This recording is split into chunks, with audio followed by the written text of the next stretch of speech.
Does anybody know about any launch codes? Who is Yang Tengbo? What we know about the Chinese spy with links to Prince Andrew. The alleged spy is considered to have engaged in covert and deceptive activity on behalf of the Chinese Communist Party. Look at him. Couldn't there with his wee badge. A suspected Chinese spy, described as a close confidant of Prince Andrew, has been publicly named as Yang Tengbo.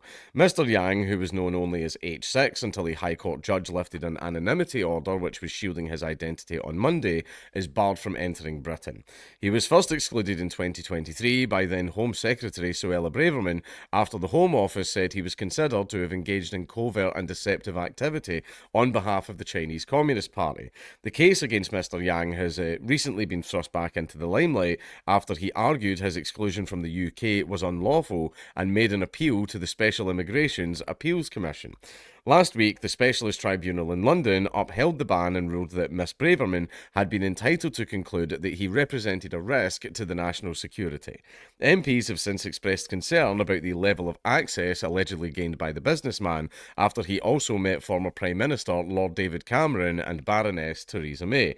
Here is everything we know about Mr. Yang so far. He's Chinese. Mr. Yang is a 50-year-old Chinese national. Well, no shit. Who worked as a civil servant in China before coming to the UK as a student in 2002.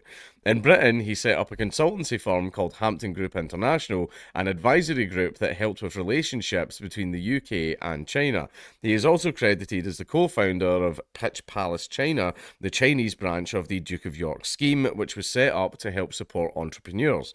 Mr. Yang is alleged to have been working on behalf of the CCP and United Front Work Department, an arm of the CCP which critics say is used to influence foreign entities. Judges at the SIAC tribunal were told that in a briefing for the Home Secretary in July 2023, officials claimed Mr. Yang had been in a position to generate relationships between prominent UK figures and senior Chinese officials. That could be leveraged for political interference purposes. They also said that Mr. Yang had downplayed his relationship with the Chinese state, which, combined with his relationship with Andrew, represented a threat to national security. The three SIAC judges said on 12 December that Mr. Yang had enjoyed a private life in the UK, which had been described as the businessman's second home. They said he had settled status, a home, and extensive business interests in the United Kingdom, and was regarded as a close confidant of the Duke. It is not known precisely when the Duke and Mr. Yang met, but a statement released by Andrew on Friday said that the pair met through official channels.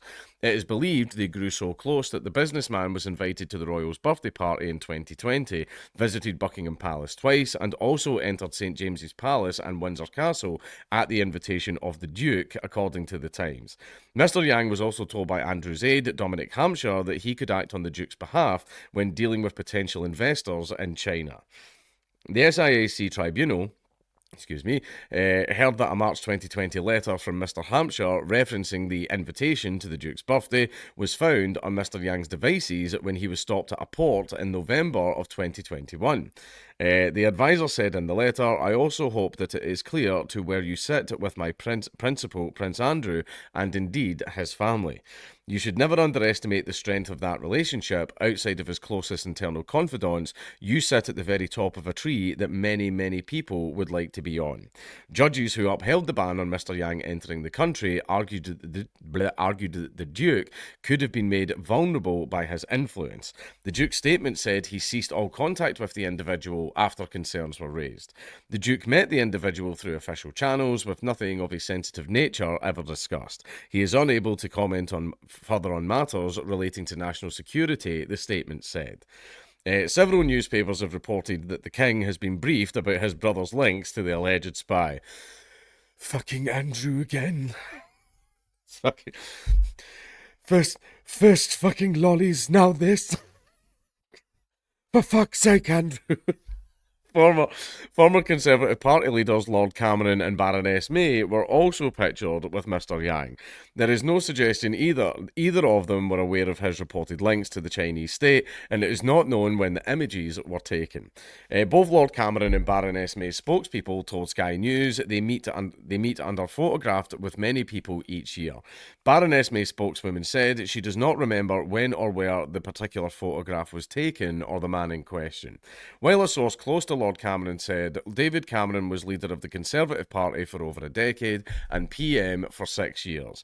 He met thousands of people in that time at hundreds of functions and events. We don't have any further information about this individual.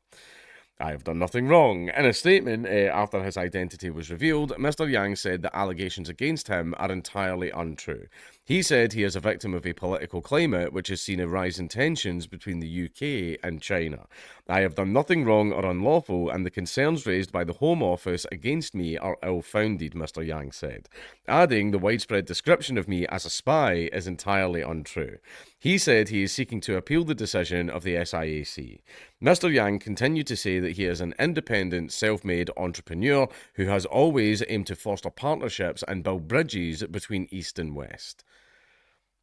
He said, I have dedicated my professional life in the UK to building links between British and Chinese businesses. My activities have played a part in bringing hundreds of millions of pounds of investment into the UK. I built my private life in the UK over decades, and loved the country as my second home. I would never do anything, to harm the interests of the UK. What has China said? A spokesperson for the UK's Chinese embassy said last week that some in the UK are so keen on making up all kinds of spy stories against China. This again is a typical case of the thief crying, catch thief, they added. It must be a Chinese expression. Their purpose is to smear China and sabotage normal people-to-people exchanges between China and the UK. We strongly condemn this. They also said the United Front endeavours to bring together various political parties and people from all walks of life, ethnic groups and organisations to promote cooperation between the CCP and people who are not members of it. And there we are at the end of the article. I mean, China does do this stuff all the time. All the time. They've got spies everywhere, all over the place.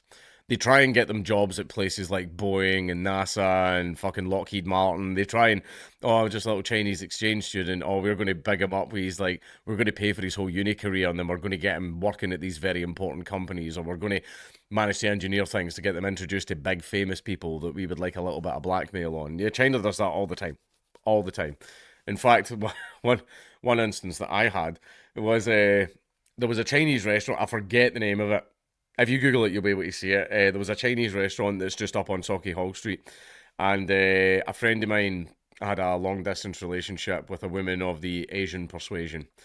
And basically, she came over, and it was his birthday, and she wanted to go out for his birthday, and he told her, you can pick the restaurant. So she was like, what's the most Chinese? Because I'm Chinese.